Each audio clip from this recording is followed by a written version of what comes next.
ద్వాదశ రాశుల వారికి ఎలా ఉంటుంది అనేది మనం వరుసగా చూసుకున్నట్టయితే మేషరాశి వారి గురించి ముందుగా తెలుసుకునే ప్రయత్నం చేద్దాం. ముఖ్యంగా వీరికి ఏలినాటి శని ప్రారంభమవుతుంది అని మనం చెప్పాలి.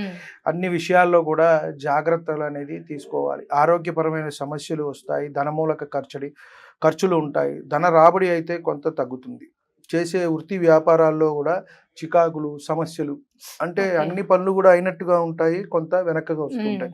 జరగటం ఏదైనా అనేది కొంత జాప్యంతో కూడుకుంటుంది వీరికి. ఇప్పుడు మేషరాశి వారికి ఏలినాటి శని కూడా ప్రారంభమైంది. వ్యయం నుంచి మనకి ఏలినాటి శని అనేది చెప్తాం.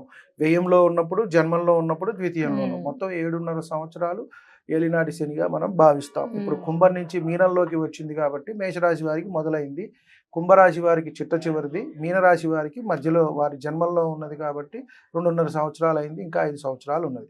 మేషరాశి వారికి ఇప్పుడే మొదలైంది. వీరికి 7.5 సంవత్సరాలు అనేది ఉంటుంది. కుంభరాశి వారు లాస్ట్లో ఉన్నారు కాబట్టి వీరికి కుటుంబంలో కాస్త మనస్పర్ధలు, జాగ్రత్తగా ఉండాలి. ఉద్యోగంలో మార్పు, స్థాన మార్పు కూడా సూచిస్తుంది. అంతర్గతంగా కూడా కొంత శత్రువులు అనేది ఉంటారు, జాగ్రత్త అనేది అవసరం. వీరికి ఎంతో కొంత ఉపశమనం ఏంటి అంటే కొంత తీర్థయాత్రల కోసం అయితే తిరుగుతారు. కొంత భక్తి భావన అనేది కొంత పెంచుకుంటే కనుక వీరికి మంచి జరుగుతుంది.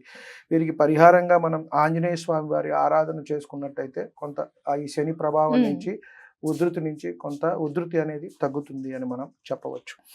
అలాగే నెక్స్ట్ మనం వృషభ రాశి